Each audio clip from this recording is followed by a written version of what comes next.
Hello, and thank you for joining me for this tutorial on the new features in Xcamera 2.2. My assumption here is that you are familiar with Xcamera and have probably looked at some of the previous tutorials, because what we're going to cover today is just the major new enhancements that we've put into version 2.2. First off, I want to tell you is I'm not going to cover everything that we've done in 2.2. 2.2's got some features, but it also has some bug fixes and general improvements. All of these are very well outlined in the release notes in the manual and also up on the website. But what I'm going to do is cover some of the big things, okay, that we did and to make some significant improvements. So the first one that I want to cover is the improvements to the mini control panel. And you'll actually see I've got the mini control panel up here. The first thing we've done is we've added a pin checkbox to it. So effectively what you can do is you can pin it and keep it open all the time if you want to do that, or make it so that it comes out, opens and closes when you put your mouse down the lower 5 pixels of the screen. The other thing we've done is we've added a couple of extra lines to the mini control panel. The first one at the very top is basically a context-sensitive set of controls based upon the current camera that you've got selected. So as an example here, I happen to be in a internal camera, and the kinds of things I could do when I'm in an internal camera is I could switch over to airport cameras. I could go to the nearest airport camera, bring up auto select nearest airport camera, and do things like open and close the control panel. These things will change based upon the type of camera that you've got selected. As an example, if I go to an external camera here, and let's go to the tail view, you'll see that what happens now is I can still switch over to the airport cameras, bring up the control panel, but I could also do things like toggle target following camera. So I'll actually do this example here. Once I flip this over to a target following camera, then there's a bunch of other things I can do. Is I can look at the free target, I can look at the next target, previous target, nearest target, do things like look at reciprocal target, that type of thing, and I can also toggle it back. Okay, so that's one thing that we've done to the mini control panel. The other thing that we've done is made it so that your cameras with View Ids, if you have any that are defined with View Ids, they'll show up as a fourth line in the mini control panel. So right at the moment, with this particular Cessna aircraft file, I don't happen to have any View Ids assigned, so I'm going to go ahead and do that. And if you don't mind, for those of you that are familiar with this concept, I know it's going to be a repeat for you, but I actually wanted to show you exactly how to do these View Ids, because it's a concept that I get a lot of questions on, where the manual probably just is not quite as clear as I think it could be. So the concept of a View ID is basically you can assign a number or an identifier to any one of up to 25 different cameras within an aircraft camera file. And then any of these 25 IDs you can assign to either a button or a keystroke so that you can always get to that camera immediately. So I'm going to give an example here. One of my favorite views that I always want to get back to is the pilot view. So I'm going to open the control panel, and up here you're going to see this little box here called a View ID, and you simply give it a number. And the number needs to be between 1 and 25. So I'm going to give this particular camera a View ID of 1. Now another camera that I tend to go to quite a bit is the tail camera.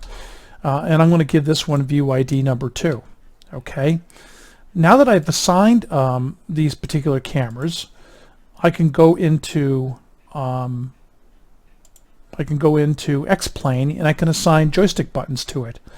So let's come up here into X-Plane. We'll go to Settings, Joystick and Equipment, and all you have to do is like push one of the buttons on your joystick. So I've done that. You can see here where it's checking, and it currently isn't assigned to anything. I'm going to assign it to Select View ID number 1. So again, with plugins, you've actually got to select the particular button category you want to get to. So you see here, this is all the simulator ones. Each plugin tends to have a prefix. Ours is SRS for Stick and Rudder Studios, and when you click on that, then you could look at any of our plugins. I only have one right now, but if we had other ones that had commands that could get assigned to joystick buttons or keys, they would show up here.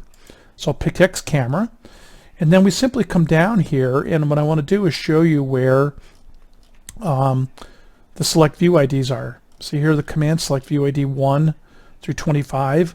You can even do things like select categories directly, but we're going to do this select view ID number 1, and we'll set that. And then I'm going to go and I'm going to push another button here, and this one's currently assigned to something else. Let's see, it's I have a current line to select previous target. I'm going to come up and set that to select view ID number 2, which is right there. Okay, so now that I've got these set, I can press the button for the tail view, and you'll see that it brings those up right away. I could press the button, back to there. Now the other thing I want to show you is that if you have any cameras with view IDs set to them, they're going to show up now in this 4th row, which is basically your favorite cameras. So regardless of where you are, you can always get back to that. As an example, let me switch over here to an airport camera, right? And then here I'm currently looking at the various airport cameras I have set up, okay, for Juneau, Alaska. At any point in time, I can get back to the pilot view, right? Or if I was on the airport camera, I can get back to the tail view. Or let's assume for a moment I'm over here in the cabin view, and I want to get back to the pilot view. Bang, you can go there immediately like this. So you either could get back to your favorite cameras, your view ID cameras, either through the MIDI control panel, or you can get to it through just pressing one of the buttons that you've got assigned on your joystick. And I think most of you probably realize this, but any button that you can assign to a control, you can do the same thing, okay, for a keyboard command.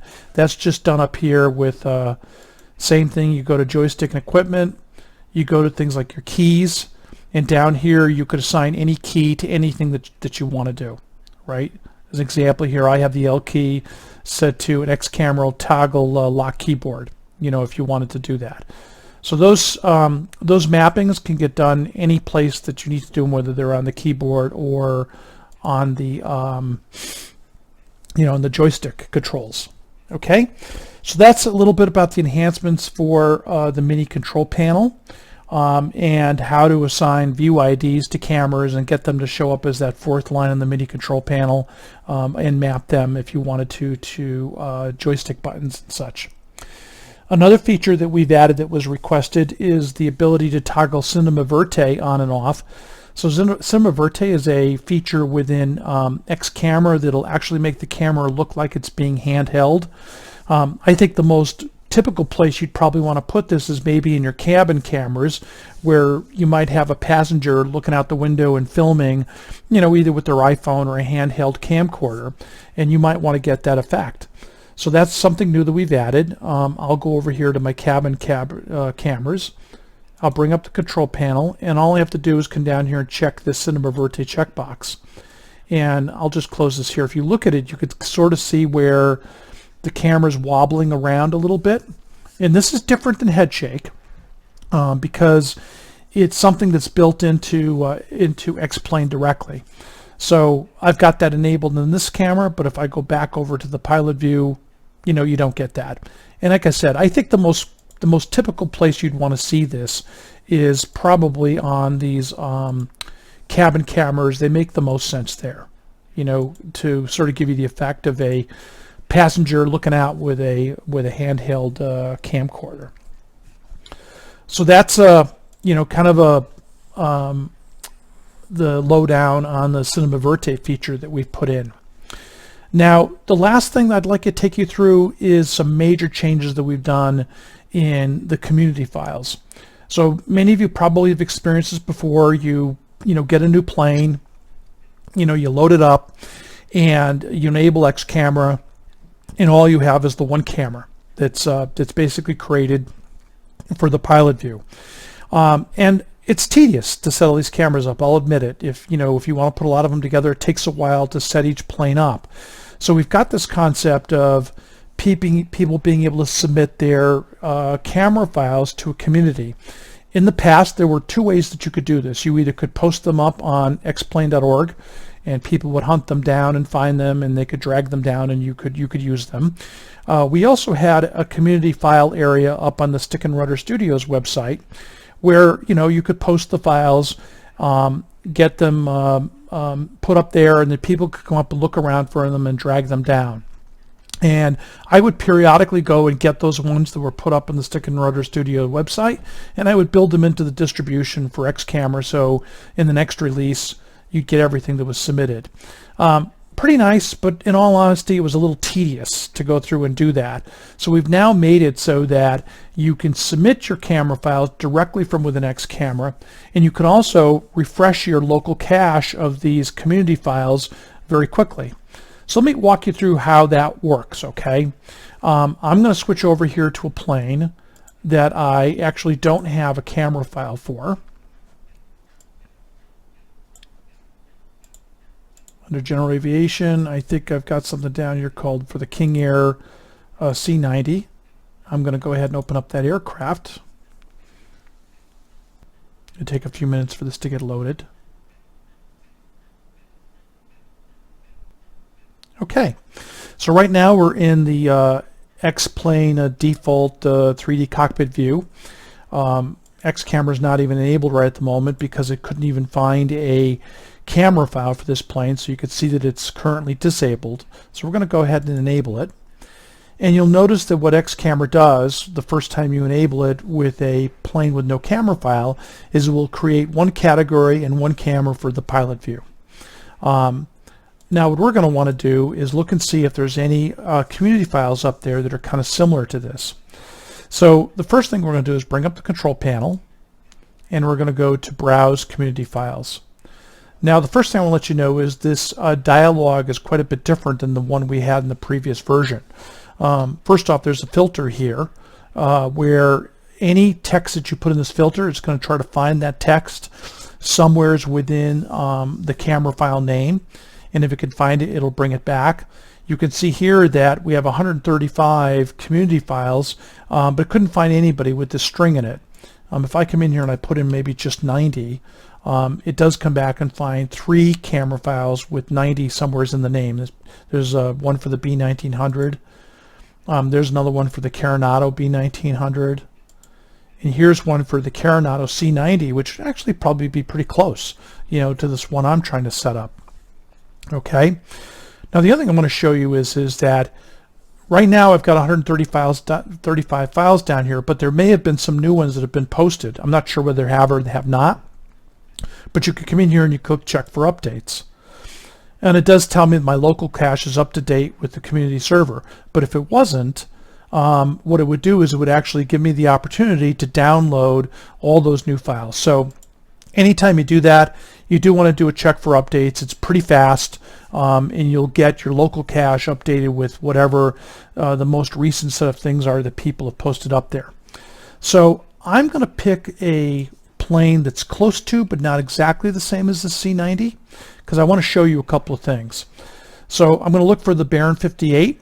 It's kind of close, probably a little bit of a smaller plane than the C90, but generally its exterior is not that different. When you do this, you try to want to find a plane that's in the right general size category. Like, even though you could do it, you could take your cameras for a 737 and load them into a Cessna 172.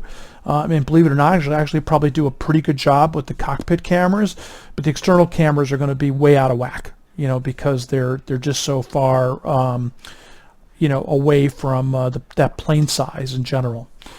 So what I want to show you here is this checkbox we've got down here, try to autocorrect cockpit cameras. And the way this works is, it first looks at where this current pilot view camera I've got is in the current plane. Because the assumption is going to be when that got created, it's exactly where it should be. And it's pretty much where you're going to want to have it, okay?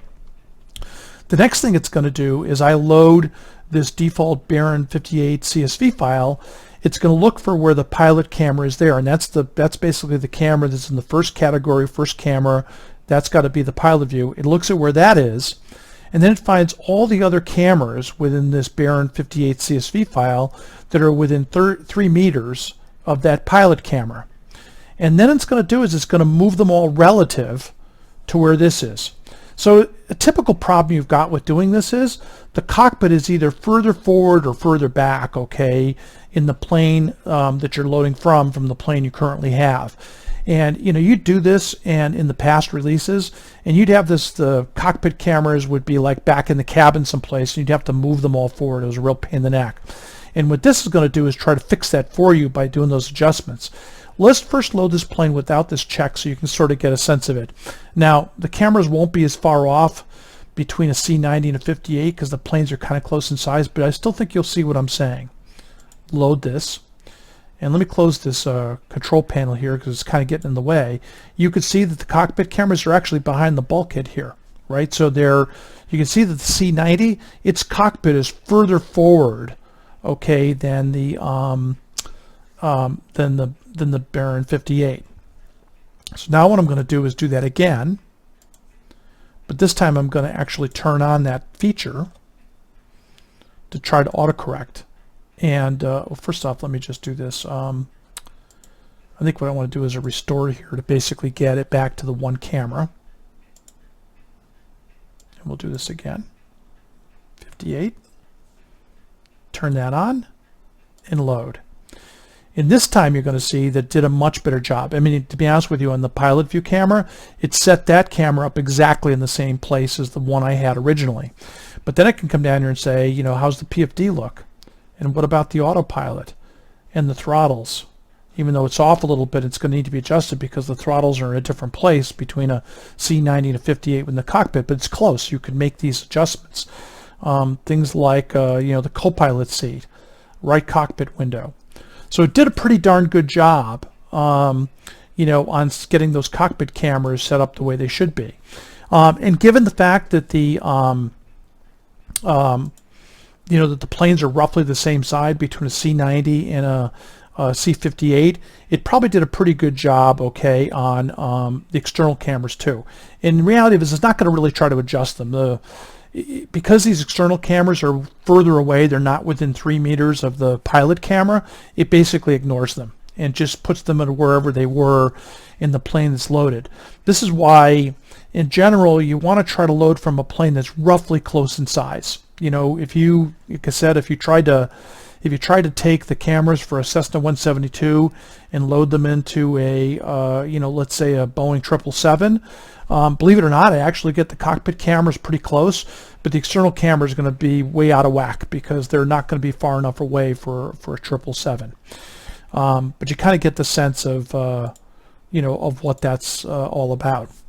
Now, let's assume for a moment that I doctored these cameras all up and I got this looking exactly the way I wanted.